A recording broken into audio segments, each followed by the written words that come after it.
This is the CTO CHiP Program Coordinator webinar presented by Shelly Bruns and sponsored by Asahi Intech USA. Shelly is an incredible coordinator and has been a nurse for over 25 years and has a master's degree in nursing education. She has a background in cath lab education and has been the complex coronary therapeutics coordinator at the Christ Hospital for the last 3 years, helping build their CTO program into a high-volume powerhouse serving hundreds of patients per year. Thank you, Ashley, for the introduction. I appreciate the opportunity to discuss the CTO CHiP program coordinator role and the impact it has on the patient, program, and the hospital. Launching a program starts with leadership. Our program is under the direction of Dr. Jared Frizzell. Some of you may know Dr. Frizzell from attending a course here at the Christ Hospital, seeing him present at a conference, or being part of his group that he refers to as the Young Guns. All of these have one thing in common: his dedication, not only to his growth, but the commitment to the growth of others. Leadership of a program is like an architect preparing plans for a building. You're clarifying the program's mission, you're setting measurable goals and expectations to your team, and you're then establishing the who and what you're going to need for your program. Building the foundation requires a dedicated team. This is not a one-person show. Most of the time you find people that are showing interest in what you're doing. Some of these people are self-selecting, and I think that specifically happens in the cath lab setting. These teams are both inpatient and outpatient, and will need to have an open line of communication and build a rapport as your core CTO team. I've added a couple of pictures of our core team here at the Christ Hospital. Again, if you look at that, the cath lab team, CT surgery team, the APP team, an RN clinical team, and our scheduling team really play a role in that core foundation for our CTO program here at the Christ Hospital. The CTO CHiP coordinator role can be broken down into three distinct skill sets: admin, clinical, and logistics. Let's take a look at the infrastructure and how these skills develop into the CTO CHiP coordinator role. As the director of the program, you've shared the vision, you've picked your team of experts. Now this team needs to use their expertise to build the infrastructure and develop tools to start processing referrals and meet the expectations of the goals for your program.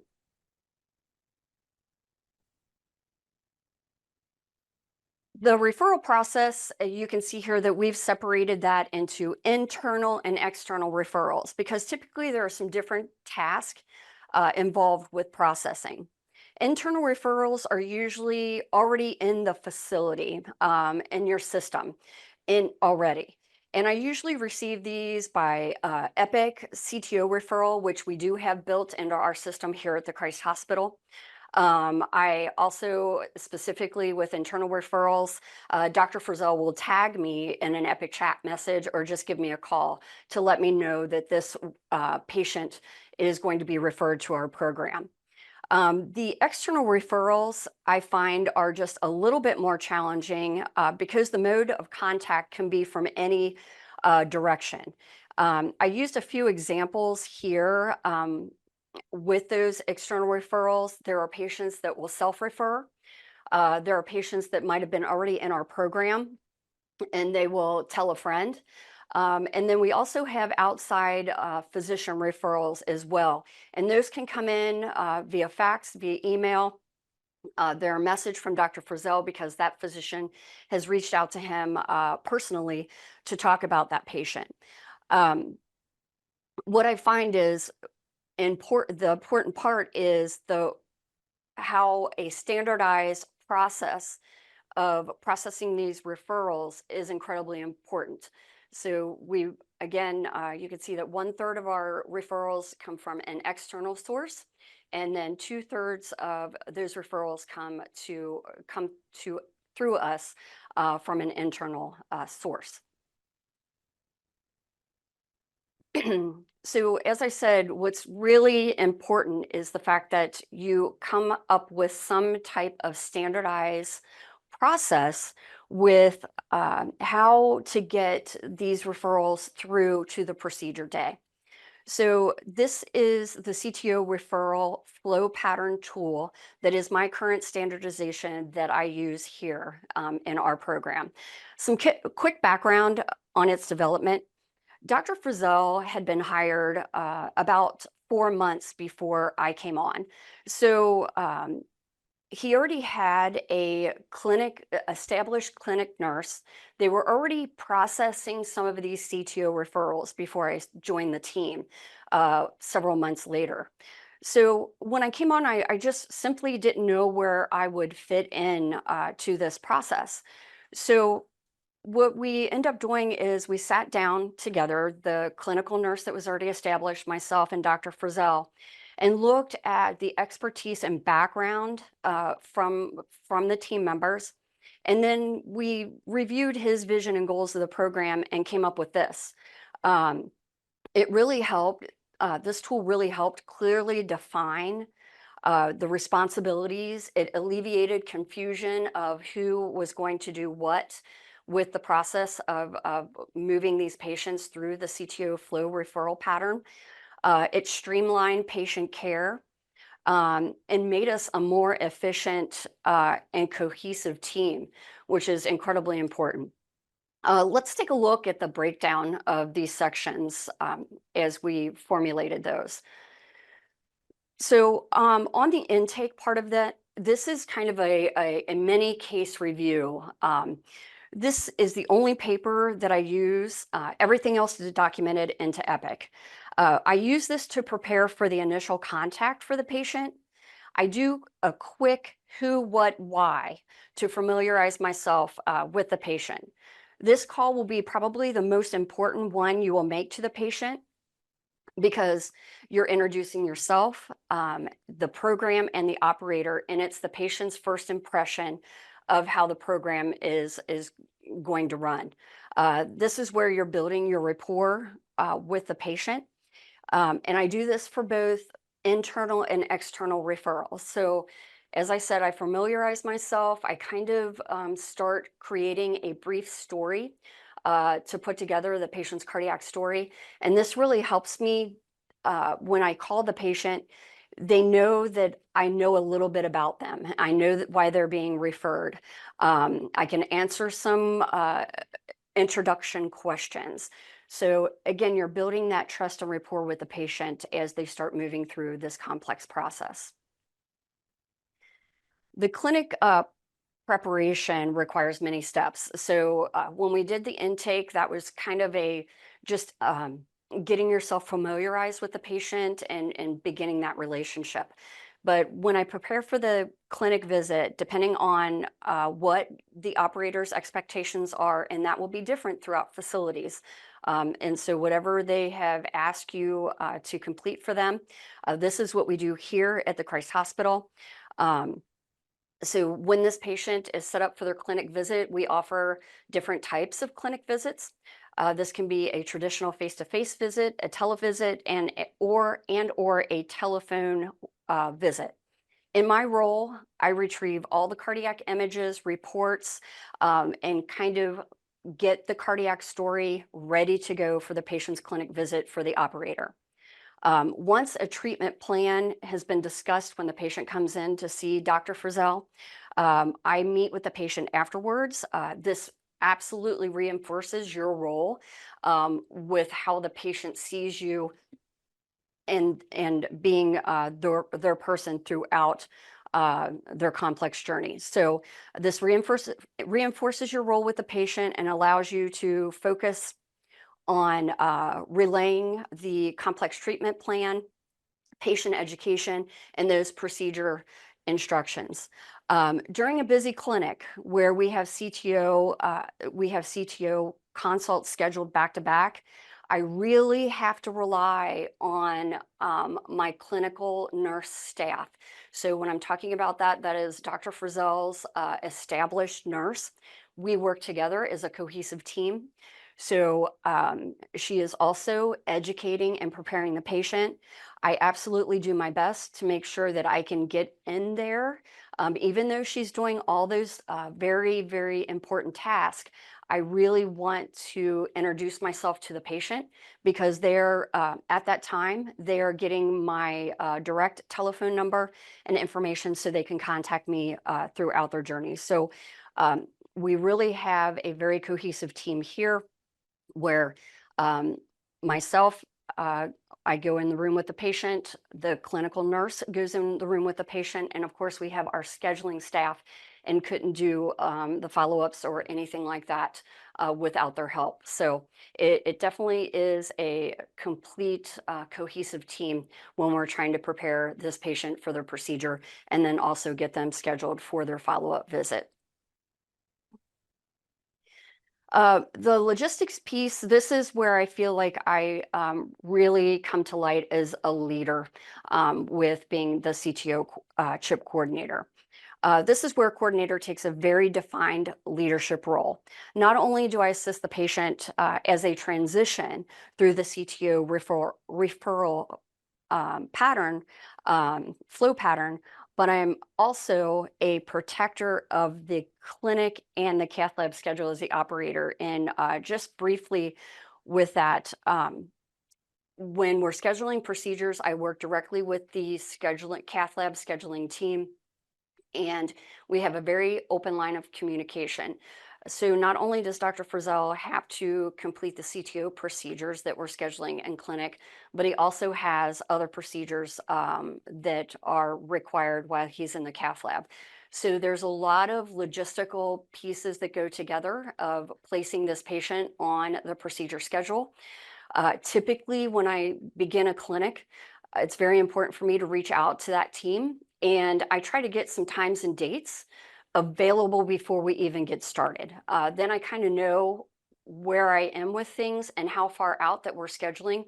And that goes back to aligning with Dr. Frizzell's goals for our program, is making sure that these patients are moving through this referral flow pattern within the timeframes that he has designated for our program. So it really takes a lot of communication skills with that team.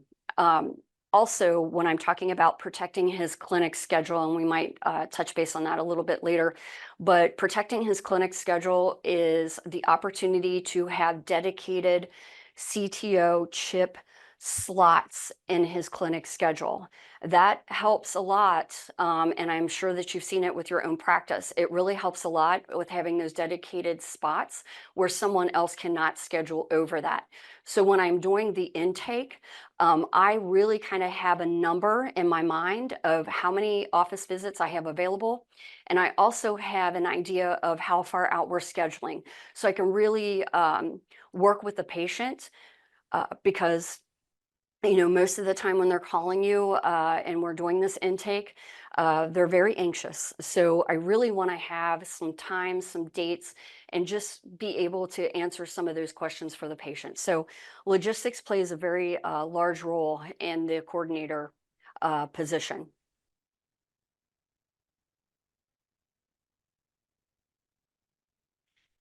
So we talked a lot about how these patients are moving through the referral flow pattern. And I told you that I only use one piece of paper now, and that is on the initial intake. What I'd like to show you here, and I'm going to forward this slide a little bit so you can see some of the designations here. How do I keep track of all that? I told you before, I'm sorry, I told you that I used the initial intake paper, but I need to know what patient is where in the CTO flow pattern.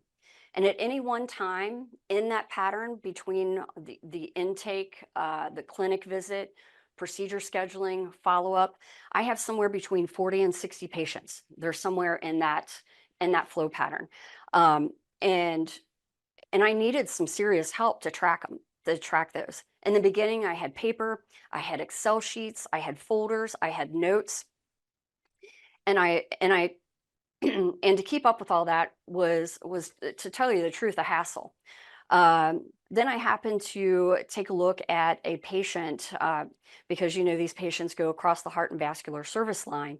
I had the opportunity when I was looking into one of my patients' information that they were also a structural heart patient. So I looked at their documentation, and they had something that they were using in Epic to track the flow of their patients, because those patients are very complex and they require lots of visits and testing and things like that. I immediately know I needed that. So I made a phone call, I met with their team, and I was able to understand how they were using the tool, and I shamelessly stole it. So when I stole it, they knew I was going to steal it. But what I did is I worked with our IT team to build something to track our patients in Epic. And it really worked very nicely. Obviously, tools always need to be improved, but at this point, this has made a tremendous difference in how I'm able to track, as well as moving forward very quickly with other things instead of, I have all of my documentation in one place. I think that's the most important point to take away from that, is now I have an Epic tracking system that I know where all of my patients are. I know in which part of the process they're in, as well as, when you document an Epic, you can also have a reporting system. So if you're trying to track something, you can print out a report, how many patients need labs still for their procedure. So I won't go into that in too much more detail, but this became a very great tool for tracking and keeping patients moving seamlessly through their progress through their complex treatment plan. Program growth is a multifaceted piece. I'm sorry, program growth is multifaceted. It requires engagement, standardization, reducing delays, and ensuring continuity of care for the patient. A busy provider wants the path of least resistance when referring their patient. We have a dedicated referral line that comes directly to my desk, and my goal is a one call to me and a one call to their team to obtain the information that I need. I treat it just like an intake call, and what I mean by that is it is first impressions of your program. So when that referring provider calls you, as I said, they want the path of least resistance. I want to get the specific data that I need from him or her. And then then we are done, and I make a phone call to their support team, and I start working in the background with that referral. So again, my idea is one call from them and then one call for me, because we're talking workload and processing these referrals through the CTO referral pattern. And it really streamlines my work if I have a standardization piece for that.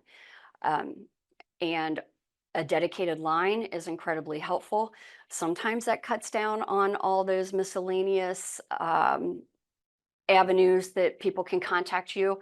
I would like it to all come through there, but we are not at that point yet. So, but that one call I think is incredibly important, and those providers that are referring to you will appreciate that fact that they do not have to spend a lot of time, and they can get their patient right into you and get things moving.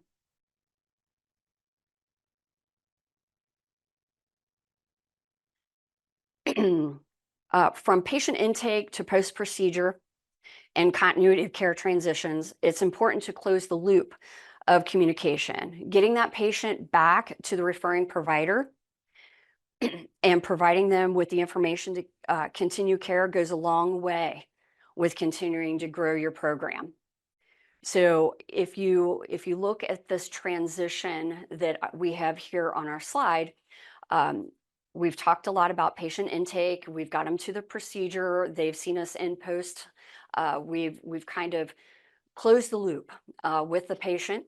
So my job is I put all of that information together. I send our referring provider a thank you letter. I also get those films back to them. I know sometimes that can be a hassle, but I work collaboratively with our radiology department where they get those discs for me. I can send them a list. They get them right back to me, and then I just start processing those out and making sure that information gets back to the referring provider.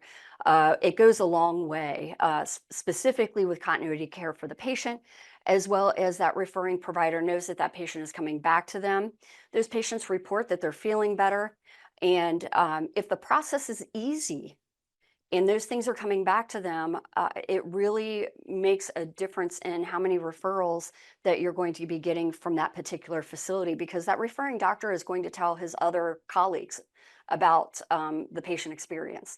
So if you get everything back to them, I also sometimes put, well, not sometimes, I always put in cards so they have direct contacts for us. And again, making that one call just a little bit easier.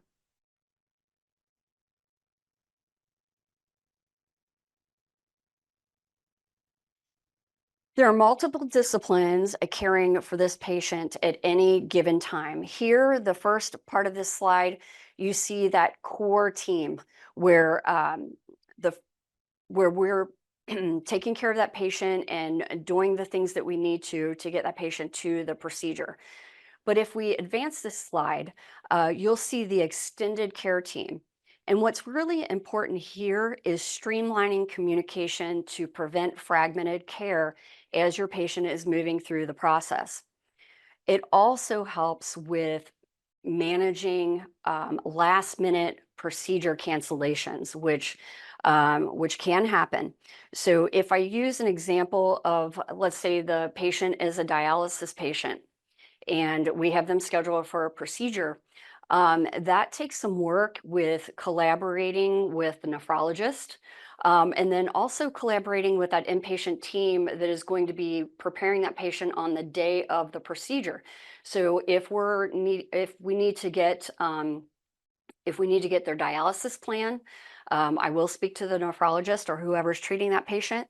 I will try to get that uploaded into the patient's chart, and I will alert the inpatient APP team ahead of time so they know that they have to plan that this patient will need an inpatient dialysis consultation. So really just pulling all those together, that's just one example, but that is an example where a CTO CHiP coordinator is a person that their responsibility is keeping all that on track and clearly communicating that to the team, so we do not have any of those last minute cancellations, because then you have teams in the cath lab that do not have a patient to take care of, and then also you have a disappointed patient and they feel like that they've fallen through the cracks. So a coordinator coordinating this information is incredibly helpful with that seamless transition.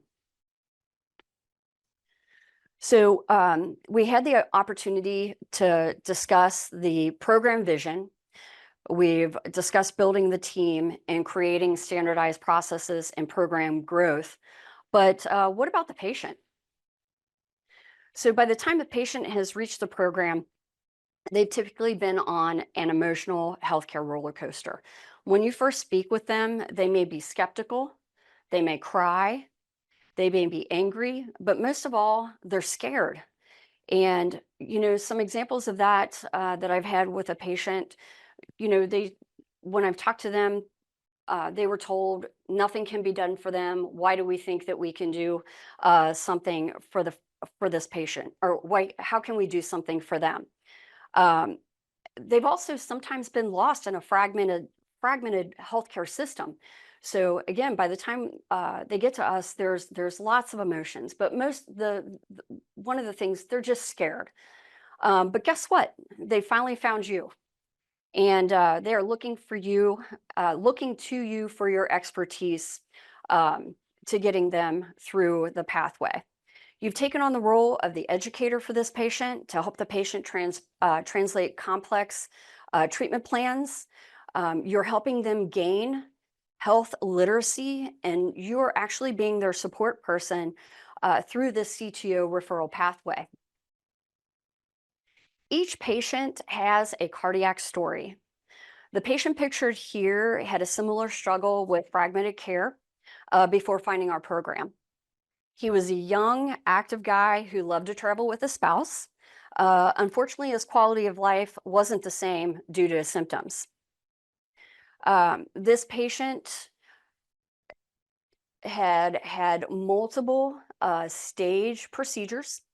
There was a time when we had a procedure that was unsuccessful, but this patient continued to come to us because he trusted his care. And at the end, we were successful with this patient. We see him in follow-up. He sends us pictures from his travels with his wife, and he's doing great.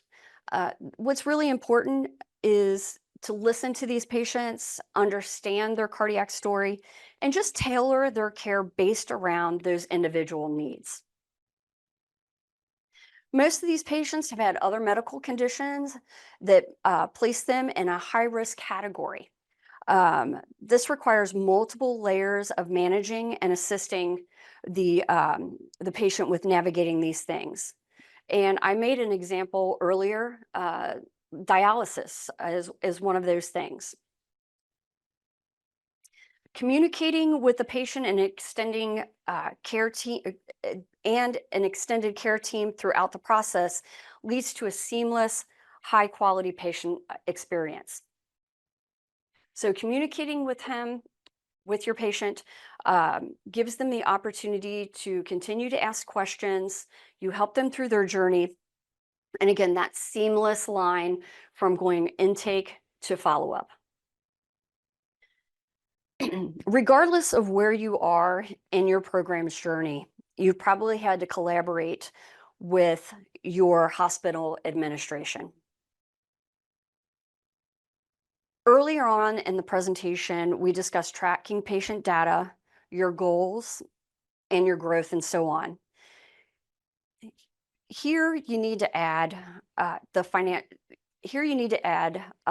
in the financial data. This supports how you see the future vision of your program.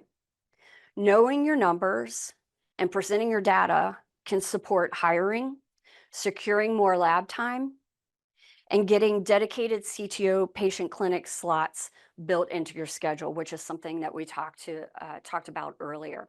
So if you know your numbers and get your financial data, that can absolutely help you support everything that you want to do with either establishing your program, improving some of the things that you already have when you're up and running, and also program growth when you want to add more team members to your core CTO team.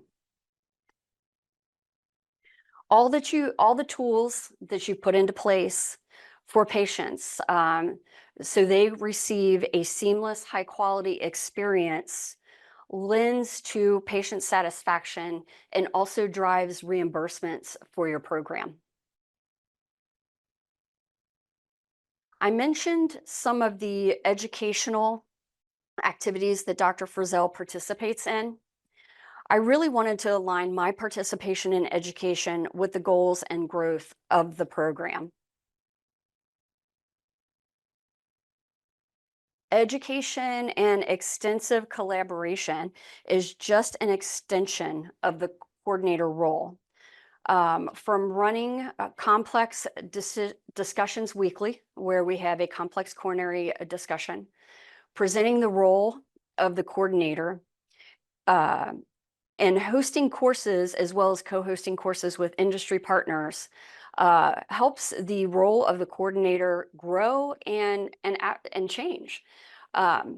So we've had, and there may be some operators in our audience today that have been to some of our courses here at the Christ Hospital and have also seen me present, as well as help you get to where you need to go during some of these courses that we've hosted. So this really aligns with Dr. Frizzell's goals and vision of the program of not only working on our personal growth, but continuing to assist in the growth of other operators and coordinators of programs. There is a research element to being a CTO CHiP coordinator. This is the place where we collect data for each CTO procedure and place it in Progress CTO.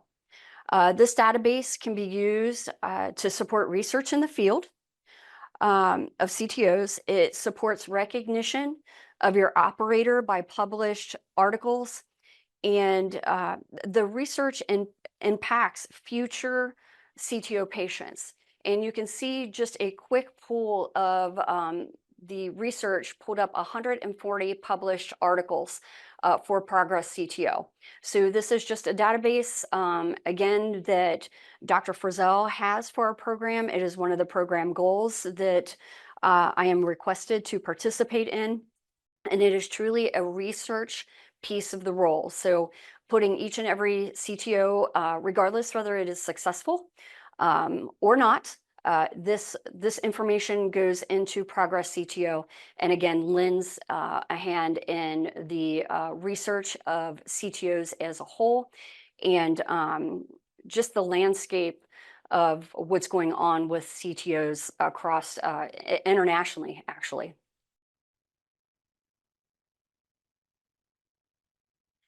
I attended my first CTO conference out of desperation of finding other coordinators out there that I could collaborate with. So I didn't feel like I was out on an island by myself. After 3 years of dedicated work, I finally found my people. The Coordinator Consortium was founded. And if you see on this slide, we do have a QR code. And if you are starting a program, if you have coordinators out there, we would love to have you join. This Coordinator Consortium really has the opportunity to have that personal growth as we need as a CTO CHiP coordinator, as well as we get to share ideas, our challenges that we're having in our programs, share tools and resources to help each other build. So you don't have to recreate things that are out there. This picture actually spans across the United States with other CTO coordinators that got to meet this past year. We had a opportunity to really take a look at how our programs are running, give each other advice, but really just having that support group that if I have operators in the audience, you know how important it is that you have the opportunity to share some of the struggles and things that you're doing. It's the same for us as CTO CHiP coordinators. We certainly want to really work on our personal growth. We want the program to be successful, and each and every one of us may have tools, and we may not operate in the same way. And again, I also believe that some of our CTO CHiP coordinators are out in the audience today, and we may have an opportunity to kind of take a look to what they do. What you're seeing today is just what I do here at the Christ Hospital as a CTO CHiP coordinator. And I'm just sharing some resources that make my job easier and seamless, as well as continue to increase the referrals that we're receiving and grow the program. Everyone does not look exactly the same. And I think that's an important thing to let you know, that it does not have to look exactly like this. You really have the opportunity to grow your program as well as the CTO CHiP coordinator role into something that works for you and your facility. If you are interested in additional resources, our group, the participants of the Coordinator Consortium, have compiled some resources, and job descriptions, patient flow patterns to help you, so you don't have to start from scratch. Again, these are used as tools that you can place in your toolbox. You can use them just the way they are, but you may need to manipulate those to work for you. And if you see that QR code there, that will also lead you to the opportunity to be able to have some of those things that were put together. For example, the job description. I'm going to tell you there's a lot of information there in that job description because, as I said, it looks different for all of us. And as you'll get to hear that a little bit from some of our other coordinators that have joined us in the audience. And I think that's an important piece, that they are capable of giving you additional information to know that it can look however you need it to look. Today, I've had the opportunity to share a glimpse of the CTO CHiP coordinator role here at the Christ Hospital. What's exciting about this role, as I said, you can build it to fit your needs. My goal was to share resources and information so that you know that you are not alone and the coordinator consortium is available for support. I would like to thank you for your time and attention. And I believe that I get to turn it back over to Ashley to open it up for questions and hopefully get some of those other CTO CHiP coordinators out there to give a little glimpse of something that might be a little different than what we presented today. Thank you, Ashley. Great job, Shelley. Thank you so much for that incredible talk. We will open it to question Q&A now, and I'm going to promote some of the other members of the coordinator consortium that were able to join the Zoom to be panelists. Jamie and Kara, if you want to come off of mute and maybe introduce yourselves and what program you're in. My name is Jamie Slusher. I am the CTO coordinator for TriHealth here in Cincinnati. I've been in this role 7 months, so just still getting, my sea legs and figuring out what I'm supposed to be doing and what I'm not supposed to be doing. That's me. My name is Kara Barnett. I am at St. Luke's Hospital in Kansas City, Missouri. I've been helping coordinate the CTO patients for over 10 years. Started with Dr. Rutherford and now with Dr. Grantham. Added recently Dr. Jacob and Dr. Southbury to our team. And so I have a little bit of background experience listening to Shelley tell her story. It was like she's just speaking what I currently do every day. So it was cool to hear it so well spoken. So thanks for that, Shelley. We have a question from Kristen. She said, hello all. Program development is no small task. What is something that you wish had already been established when you came into this coordinator role? Or what do you wish you had started doing sooner that has contributed to your program's success? Thank you very much for that question. I think the biggest part was that epic tracking of the patients through the referral process. I found it very time consuming of having all these different venues that I had to put it in Excel sheet. I had a folder for this patient. I had something for that patient. And I was constantly trying to update, to keep with the task of knowing where did this patient get referred from, what it looks like for the growth of the program itself, because that data is being used as we move along and continue to grow the program. So I think to answer the question, I wish I had a very concrete, epic, one-stop shop tracking, because I thought that would have really helped streamline my work in the very beginning, where I could track all those patients through the process instead of looking at an Excel sheet over here, looking at a piece of paper over there, and just trying to keep up to make sure those patients were receiving quality care throughout the transition of intake, clinic visit, procedure, post follow-up, and getting them back to the referring provider if that was the case. I just felt that I was spending a lot of extra time doing that, where if I would have had a one click Epic, I start the referral process in Epic, I can see where they are on those little taglines on the right. And, I have their procedure time, all the things where I could get that. And then I also have a one-click opportunity to run some reports. So say for instance, on patients that are scheduled for a procedure on Friday, I can run a report on Monday. What do I still need? And do I need anything? Are these patients ready to go? So I believe I've had to wait so long to work and try to figure out that Epic piece. Um, I wish I had that in the very beginning.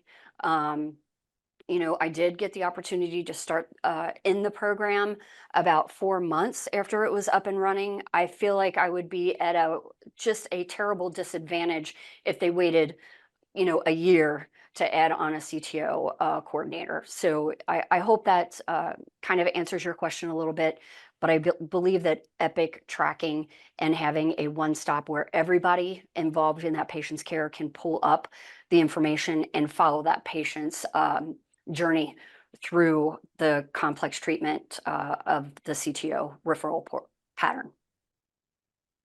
Jamie, as a new coordinator, you've only been in your role for a little over 6 months.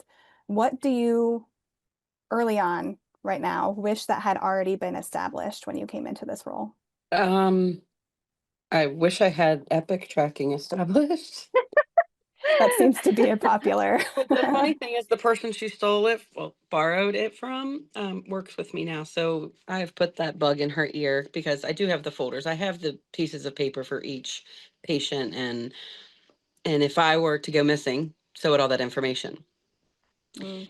So yeah, but when I came into this role, it was already established, but it had been vacant for about 7, 8 months. And it was pretty much, here you go, here's the patients, get them scheduled kind of thing. So it's been a lot of self-teaching, but it's fallen into place pretty well. I do find a lot right now that, I mean, I know you can't send out balloons and confetti to everybody, let them know, hey, we have a CTO coordinator, make sure you forward her the information. Because I have found a lot of patients falling through the cracks that I wasn't made aware of. So I find myself double checking, appointments just to make sure I'm not missing anything. But, if we had that tracking, that would be pretty amazing.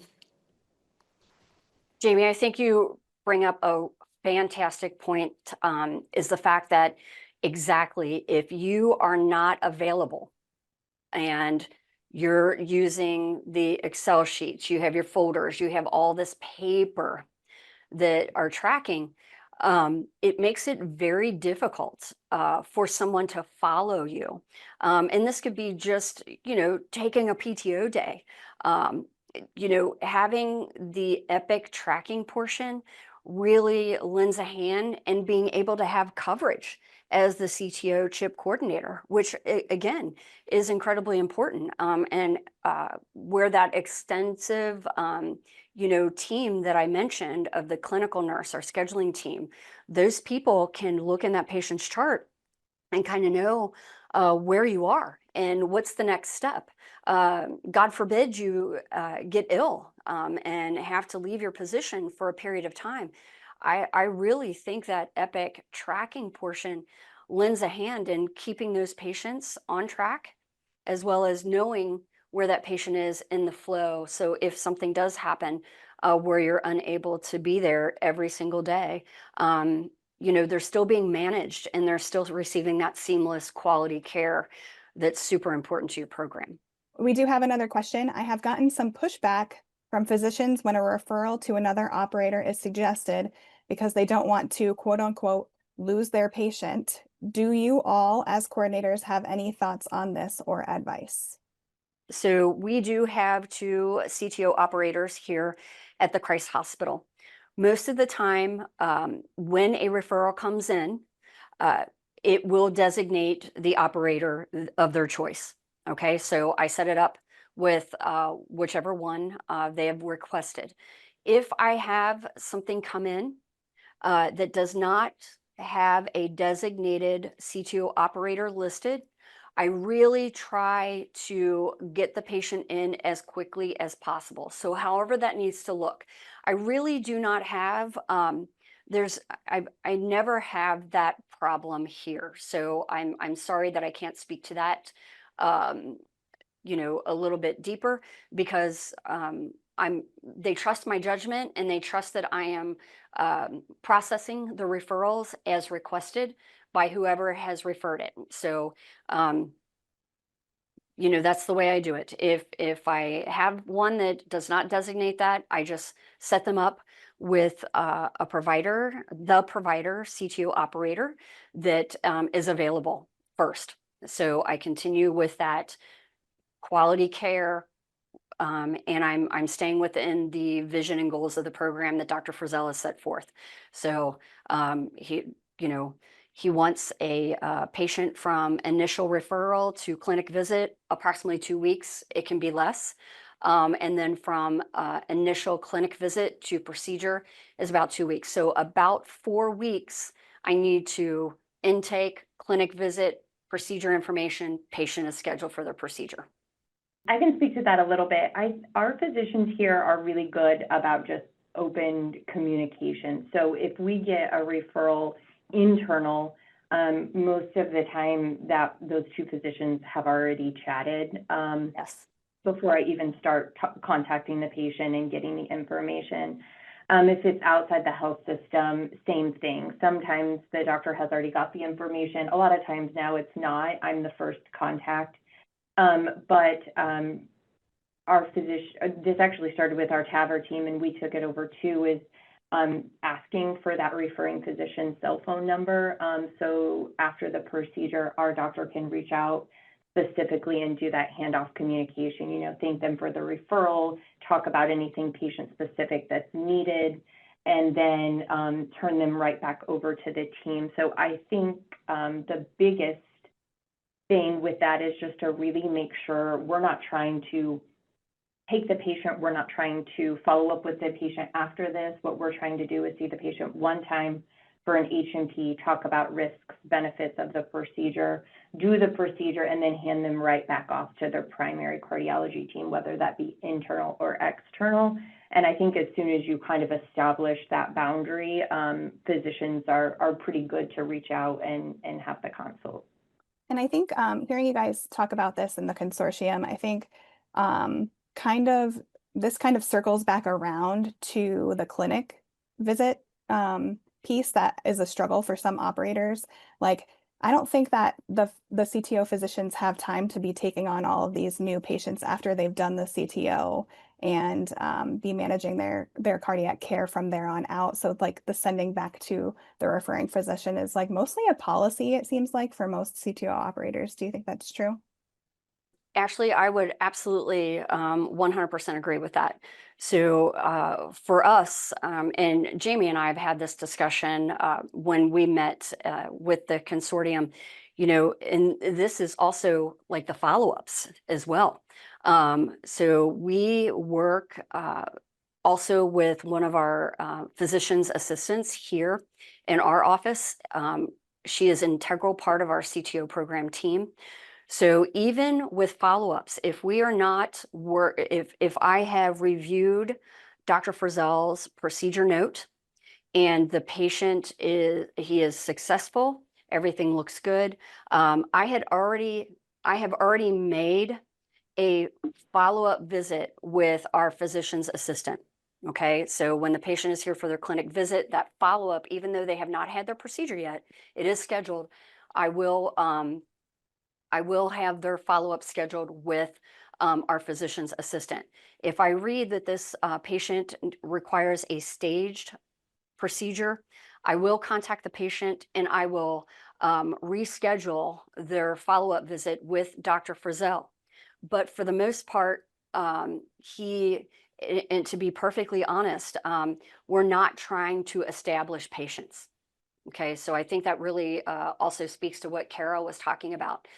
We are not here to establish patients. We are here to provide a service that the referring provider, either external or internal, has asked us to provide. And then we're going to make sure that, the patient is good. We want to do that follow-up visit. So if there's anything that we need to address that came from the procedure, it is completed. But we also, and I think we talked about that on one of the slides, making sure all that information gets back to that referring provider is, for continuity of care. And again, that goes a long way, because we're not standing in the way of the referring provider, the primary cardiologist. I try to tell patients during the clinic visit, this primary care or this primary cardiologist knows you. They have been your cardiologist for a very long time. You have a deep connection with them for the most part, and we are only here to provide the service. So once the procedure is done, we will see you again. But note that I will be sending all of your records back to that referring provider. So I try to be very clear about that when I'm talking to the patient. Sometimes, again, that the operators need to talk together, but I, as the role of the coordinator, very clear to that patient. If they have been referred to us for this service, we are providing the service, and they will go back to their referring provider. Yeah, Shelley, after we talked and I, told Dr. Martin how you guys, do your follow-ups, and we've now adopted that. So it's freed up a lot of his clinic time. He's not stuck doing the follow-ups. So our nurse practitioner is seeing them 1 week post if it's successful. If it's not successful, obviously, Dr. Martin will see them, but after that, they just go back to their primary cardiologist or the referring physician, and that way it's not a battle of that you're taking my patients, because frankly, we don't have room for them. Right. And you know what, Jamie, it really leads to growing a program, because if you have more slots available to see new consults, Mhm. Yep, it has helped. Thank you. Yep, absolutely. We don't currently have any other questions in the queue. Is there anything else that you guys wanted to share before we end the webinar? I would say I'm just so incredibly excited that I have been able to meet all of our team members that are in the coordinator consortium. I'm so happy that we have that support system. I'm really excited to get other people to join because it's a great support system and a great way to share tips, tricks, and challenges for each other. And I am super happy with the friendships that I've developed with other coordinators across the United States. I agree with that, especially being new in this role and not having resources. It was really great, to reach out to you, Shelley, since you're local, but, to also be able to reach out, to the girls that we met in New York and to the people that I'm meeting on here with, just little things that, may came up that, I don't know. I've been in the cath lab for 6 years. I haven't been in an office role. So it's been very helpful to me to get acclimated to this role. So thank you all for that.